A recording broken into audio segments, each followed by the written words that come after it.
नमस्कार, स्वागत है आप सभी लोगों का आपके अपने YouTube चैनल एग्जामिल पर। साथियों, आज की क्लास में हम लोग रीतकाल से संबंधित महत्वपूर्ण कवि और उनकी रचनाओं के विषय में अध्ययन करेंगे। इसके पहले 2 क्लासेस हम रीतकाल से और पढ़े हैं। रीतकाल की जो टॉपिक है ये काफ़ी बड़ा टॉपिक है, इसलिए हम इसकी 3 क्लास यानी 3 भागों में इसको 3 लेक्चर में विभाजित कर दिए थे। आज की क्लास में हम लोग रीतकाल से जितने भी प्रश्न बन सकते हैं वो सभी प्रश्न हम लोग पढ़ लेंगे।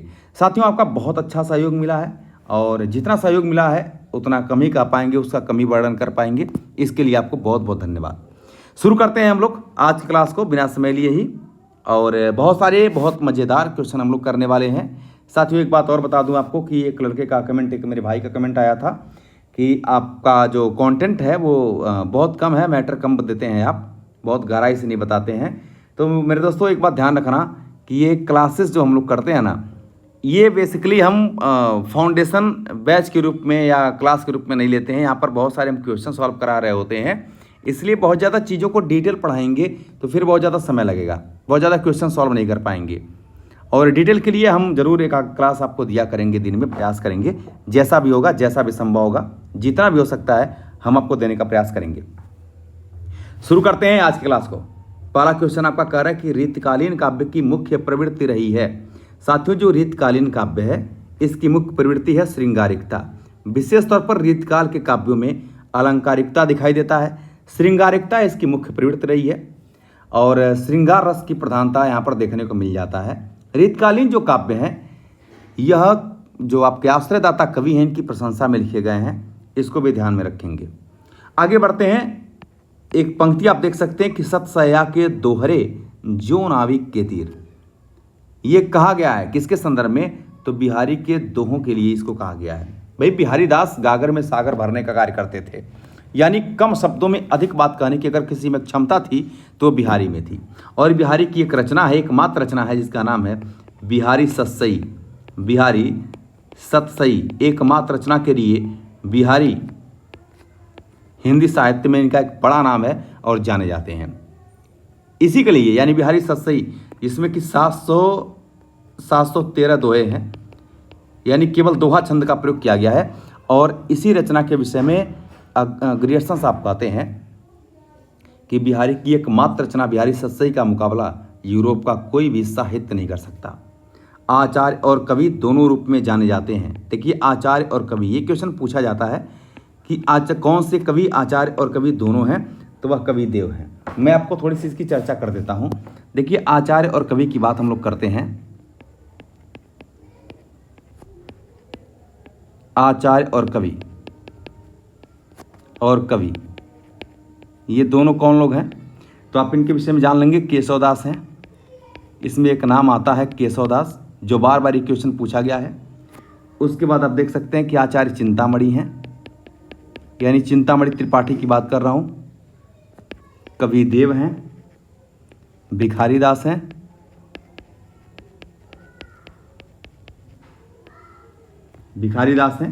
और एक हैं ग्वाल कवि। कौन है? तो आप कहेंगे ग्वाल कवि। ये लोग जो हैं वो आचार्य और कवि दोनों के रूप में जाने जाते हैं। आचार्य एक प्रकार की उपाधि होती है जो डिग्री प्राप्त करने के बाद ली जाती है। आगे बढ़ते हैं। अगला क्वेश्चन आप देख सकते हैं, कह रहा है बरवा नायिका भेद, यह रचना किसकी है? तो ये रचना रहीमदास की मानी जाती है। देखिए, रहीमदास की रचना की बात करते हैं तो बरवा नायिका भेद है। कुछ और भी रचनाओं के विषय में इनका जान लेंगे। इनकी रचना है बरवा नायिका भेद, रहीम दोहावली।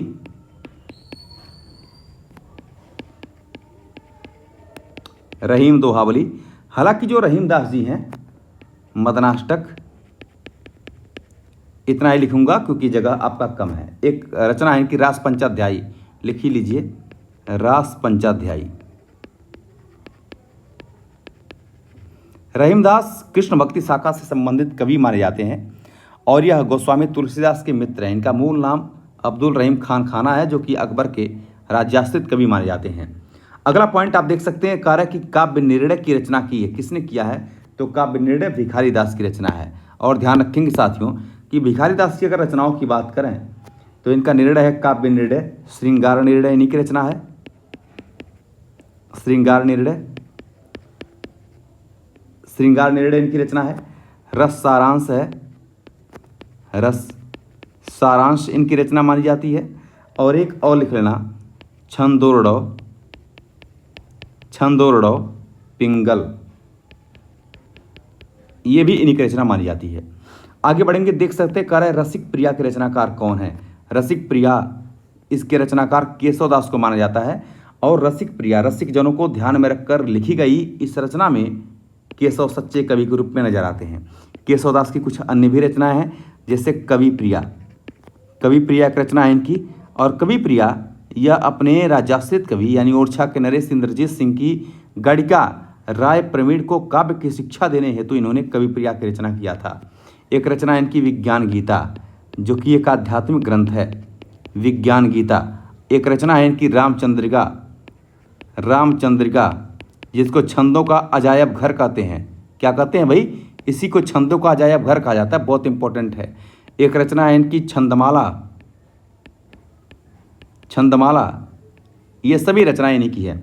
आगे बढ़ते हैं, देख सकते हैं कि घनानंद की काव्य भाषा क्या है। साथियों एक बात ध्यान रखेंगे कि रीत काल के जो कवि हैं उनकी जो भाषाएं हैं वो ब्रजभाषा हैं। कुछ ऐसे कवि हैं जिन्होंने अवधी भाषा में भी रचना किया है, लेकिन मुख्यतः ब्रजभाषा है। तो घनानंद की जो काव्य भाषा है वो कौन सी है? ब्रजभाषा है।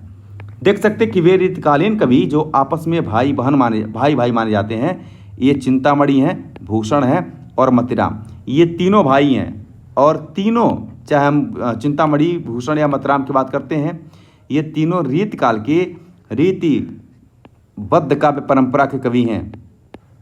लिख लेंगे, रीतिबद्ध काव्य धारा के कवि माने जाते हैं तीनों। आगे बढ़ेंगे साथियों, नेक्स्ट क्वेश्चन हम लोग बात करेंगे। अगला क्वेश्चन आप देख सकते हैं यहाँ पर कह रहा है कि देव माने जाते हैं। ये देव है आपका, देख नहीं है, देव है, ठीक है। तो देव माने जाते हैं। देव जो है वो रसवादी आचार्य हैं। कैसे आचार्य हैं? रसवादी आचार्य माने जाते हैं।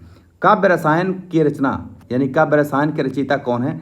तो कवि देव को मानते हैं हम लोग। और देव जो है यह रीतकाल के रीतिबद्ध परंपरा के कवि हैं, रीतिबद्ध परंपरा के कवि माने जाते हैं। भूषण की रचना नहीं है, कौन सी? तो भूषण की रचना रत्नबामनी नहीं मानी जाती है। ध्यान रखना है साथियों कि जो रत्नबामनी है यह केशवदास की रचना है। किसकी है? तो आप कहेंगे केशवदास की रचना ये मानी जाती है, केशवदास की रचना ये मानी जाती है। आगे देख सकते हैं, कह रहा है कि जग की कविताई के धोखे रह हया, प्रवीणन की मति जात जकी। ये जो पंक्तियां हैं वो घनानंद की हैं और घनानंद रीतकाल के रीति मुक्त कवि हैं। यह रीति मुक्त कवि माने जाते हैं। घनानंद रीतकाल के रीति मुक्त कवि माने जाते हैं। क्लियर बातें? चलिए आगे बढ़ते हैं और भी क्वेश्चन हम लोग देखते हैं। अगला क्वेश्चन है आपका कि रीतकालीन कवि बिहारी की कविता को शक्कर की रोटी किसने कहा है? तो बिहारी की कविता को शक्कर की रोटी पद्म सिंह शर्मा जी ने कहा है। किसने कहा है? तो आप कहेंगे पद्म सिंह शर्मा जी ने इसको शक्कर की रोटी कहा है। प्रबंध काव्य को वनस्थली और मुक्तक को गुलदस्ता किसने कहा है? तो आचार्य रामचंद्र शुक्ल ने कहा है। इंपॉर्टेंट प्रश्न है ये सब, थोड़ा सा देख लेना। इसके बाद अमी हलाहल मद भरे श्वेत श्याम रत्नार, ये पंक्ति किसकी है? तो ये पंक्ति रसलीन की है। किसकी मानी जाती है? तो रसलीन की ये पंक्ति मानी जाती है। इसके बाद अगला क्वेश्चन आप देख सकते हैं, कह रहा है कि रस पीयूष निधि, इसके रचनाकार कौन है? तो रस पीयूष निधि के रचनाकार आचार्य सोमनाथ को माना जाता है। ये कुछ छोटे छोटे क्वेश्चन हम लोग देख पा रहे हैं, इंपॉर्टेंट क्वेश्चन है, इसको हम लोग समझते हुए आगे बढ़ने का प्रयास करेंगे। एक एक चीज़ों को पढ़ते रहिए, सारी चीज़ें हम आपको बताने का प्रयास करेंगे दोस्तों। आगे बढ़ते हैं हम लोग नेक्स्ट क्वेश्चन पर। बहुत सारे क्वेश्चन आज की क्लास में मैंने ले रखा है, लेकिन बहुत कम समय में हम बेहतरीन तरीके से इनको पढ़ेंगे भी। अगला क्वेश्चन है आपका कि प्रेम मार्ग का ऐसा प्रवीण और धीर पथिक तथा जवादानी का ऐसा दावा रखने वाला ब्रजभाषा का दूसरा कवि नहीं हुआ। आचार्य शुक्ल का उक्त कथन किस रीतकालीन कवि के विषय में है? तो जो आचार्य रामचंद्र शुक्ल का यह कथन है ये घनानंद के संदर्भ में माना जाता है और घनानंद रीतकाल के रीति मुक्त कवि माने जाते हैं। आगे बढ़ते हैं। अगला क्वेश्चन आप इंपॉर्टेंट देख सकते हैं। एक स्टेटमेंट है आचार्य रामचंद्र शुक्ल का। यह कहा गया कि जिस कवि में कल्पना की समाहार शक्ति के साथ भाषा की समाज शक्ति जितनी अधिक होगी उतना ही वह मुक्तक की रचना में सफल होगा। यह क्षमता बिहारी में पूर्ण रूप से वर्तमान थी। यह कथन मूलतः है किसका कथन माना जाता है? तो यह कथन आचार्य रामचंद्र शुक्ल का है। इतनी बातें स्पष्ट हो गई। चलिए आगे बढ़ते हैं। हम लोग देख सकते हैं एक इंपॉर्टेंट क्वेश्चन है, मोस्ट इंपॉर्टेंट क्वेश्चन ये है आपका कि भाषा भूषण ललित ललाम, कविकुल कल्पतरु और काव्य रसायन, यह ग्रंथ कैसा है?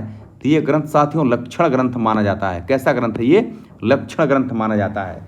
भाषा भूषण यह जसवंत सिंह की रचना है।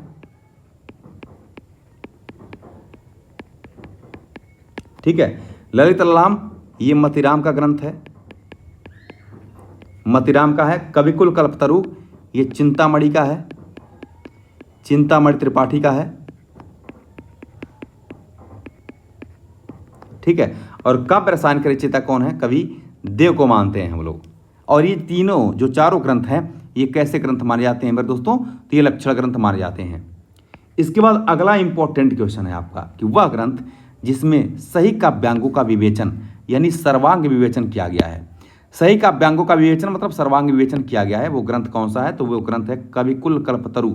और ध्यान रखना साथियों कि सर्वांग जो निरूपक ग्रंथ है वो कौन कौन से हैं? सर्वांग निरूपक ग्रंथ ये कौन कौन से हैं? तो आप कहेंगे कविकुल कल्पतरु है, कविकुल कल्पतरु है, रस रहस्य है, दूसरा है रस रहस्य, रस विला आपका।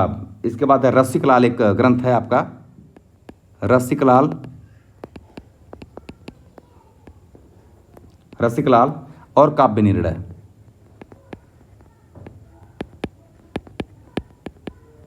काव्य निर्णय। ठीक है। और भी ग्रंथ है, एक दो और ग्रंथ हैं।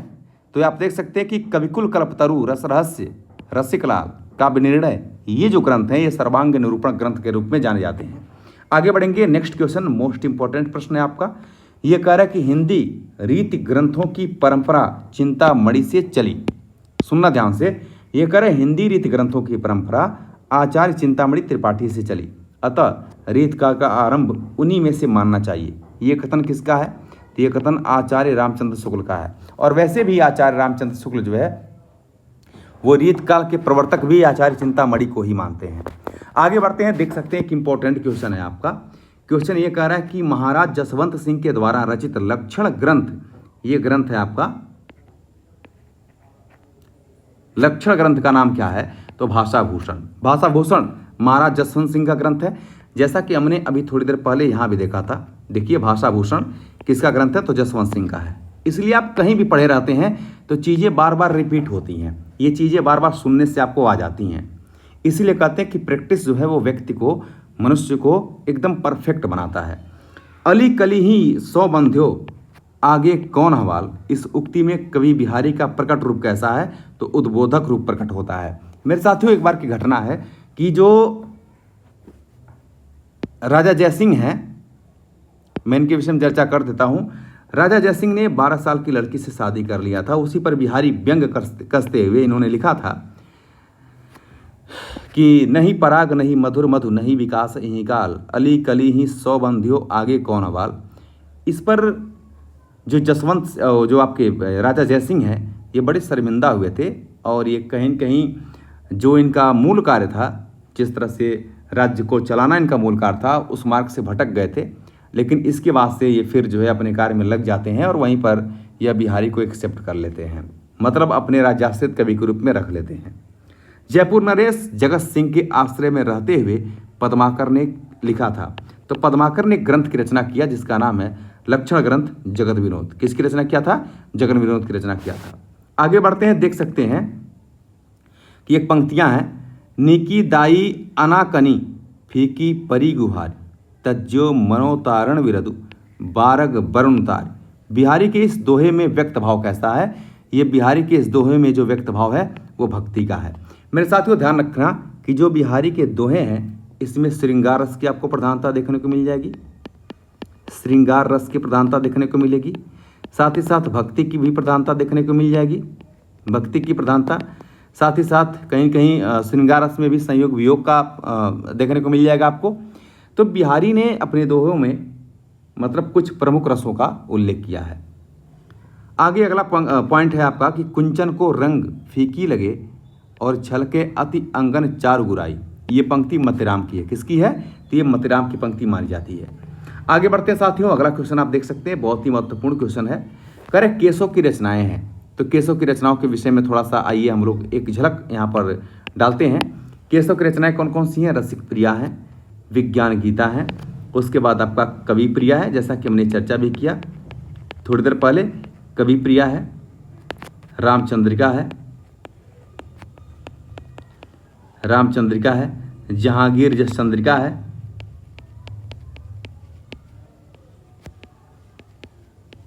जसचंद्रिका है, ये भी केशवदास की रचना मानी जाती है। इसके बाद एक रचना है इनकी बारहमासा, बारहमासा है, शिखनख, शिखनख इनकी रचना है, छंदमाला है। ये सारी रचनाएं केशवदास की मानी जाती है। और ध्यान रखना कि केशवदास की एक रचना है रामचंद्रिका, इसके विरोध में इसकी प्रतिक्रिया स्वरूप गोमान कवि ने कृष्णचंद्रिका की रचना किया है। आगे बढ़ेंगे, आप देख सकते हैं एक इंपॉर्टेंट क्वेश्चन आपके स्क्रीन पर दिख रहा है। यदि प्रबंध काव्य एक विस्तृत वनस्थली है तो मुक्तक एक चुना हुआ गुलदस्ता है। बिहारी के संबंध में उपयुक्त कथन किसका है? ये कथन है आपका, ये कथन किसका है? तो यह कथन आचार्य रामचंद्र शुक्ल जी का है। आगे बढ़ेंगे, एक इंपॉर्टेंट क्वेश्चन है, मोस्ट इंपॉर्टेंट क्वेश्चन है। आप देख सकते हैं कि सुजान की उपेक्षा से विराग उत्पन्न होने के बाद रीतकालीन कवि घनानंद वृंदावन जाकर के किस संप्रदाय में वैष्णव हो गए थे? मेरे साथियों, जो घनानंद जी हैं इनकी प्रेयसी जो हैं, इनकी प्रेयसी का नाम है सुजान। ये पूछा जाता है प्रेयसी का नाम क्या है? तो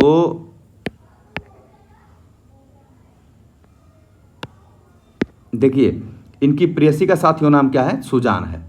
और यह सुजान से विरक्त होकर के कहते हैं ना कि भाई होता क्या है कि कहीं कहीं दंपति में लड़ाई झगड़ा तो होता ही रहता है, लेकिन ये सुजान से जो है विराग उत्पन्न हो जाता है और उसके बाद से ये चले जाते हैं वृंदावन, वहीं जाकर के यह वैष्णव संप्रदाय में दीक्षित हो जाते हैं। इसी प्रकार मैं आपको एक और नाम लेना चाहता हूँ रीतकाल के। ये जो आपके घनानंद जी हैं, यह रीतकाल के रीति मुक्त परंपरा के कवि हैं। रीति मुक्त परंपरा के ही एक कवि हैं जिनका नाम है आलम। इनकी पत्नी जो हैं, इनकी जो प्रेयसी हैं आलम की, इसकी चर्चा कर देता हूँ। इनकी जो प्रेयसी हैं इसका नाम है शेख, एक रंगरेजियन है। और आलम एक ऐसे कवि हैं रीतकाल के जो शेख, इनकी प्रेयसी का नाम यानी इनकी प्रेमिका का नाम क्या है? शेख है। यह शेख के प्रेम में फंस करके, एक रंगरेजियन के प्रेम में फंस करके यह हिंदू से मुस्लिम हो जाते हैं। क्या होते हैं? हिंदू से मुस्लिम हो जाते हैं। बाद में इसको छोड़ करके चली जाती है। ये भी एक कवित्री ही है। शेख क्या है? एक कवित्री है। ये भी एक कवित्री है, इसको ध्यान रखेंगे, पूछा गया क्वेश्चन है। आगे बढ़ेंगे, आप देख सकते हैं कि शिवा बावनी के रचनाकार कौन है? तो शिवा बावनी जो है यह भूषण की रचना मानी जाती है। अगला क्वेश्चन है साथियों, गंगा लहरी रचना है। तो गंगा लहरी पद्माकर की विरह, मतलब ये गंगा लहरी रचना किसकी है? ये पद्माकर की रचना मानी जाती है। और एक क्वेश्चन और इसी में इंक्लूड है आपका, जो कि सम्मिलित हो गया है, अलग होना चाहिए था। विरह वारिस, ये रचना किसकी है? तो विरह वारिस ये बोधा की रचना है। दोनों अलग अलग क्वेश्चन है, इसको थोड़ा सा आप लोग ध्यान रखेंगे। विरह वारिस किसकी रचना है? बोधा की रचना है। भाषा भूषण के रचनाकार कौन है? जसवंत सिंह को माना जाता है भाषा भूषण के रचनाकार। ये क्वेश्चन आज 3 बार रिपीट हुआ है। जाति विलास के रचयिता कौन है? तो जाति विलास के रचयिता देव माने जाते हैं। कौन है? देव माने जाते हैं। आगे बढ़ेंगे दोस्तों अगले क्वेश्चन की तरफ। और नेक्स्ट क्वेश्चन, इसके बाद एक पेज और है, यही अंतिम पेज है आपका। आइए हम लोग पढ़ते हैं। करे वह रचना जिसको छंदों का अजायब घर कहा जाता है, यह रामचंद्रिका है। रामचंद्रिका केशवदास की रचना है। हमने इसके पहले बताया भी था आपको, अभी थोड़ी देर पहले जब हम केशवदास की रचनाओं के विषय में बता रहे थे तो हमने बताया भी था कि रामचंद्रिका को छंदों का अजायब घर कहते हैं। आगे बढ़ेंगे हम लोग, नेक्स्ट क्वेश्चन की बात करेंगे।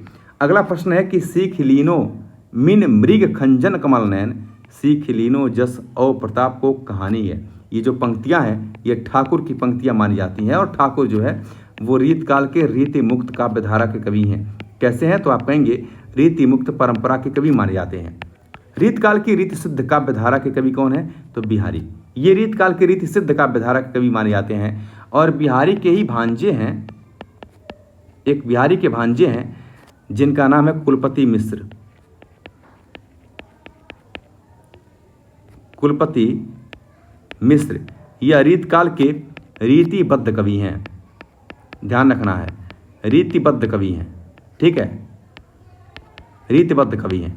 तो इनके जो भांजे हैं कुलपति मिश्र या रीतिबद्ध कवि माने जाते हैं, लेकिन बिहारी एक रीति सिद्ध कवि माने जाते हैं।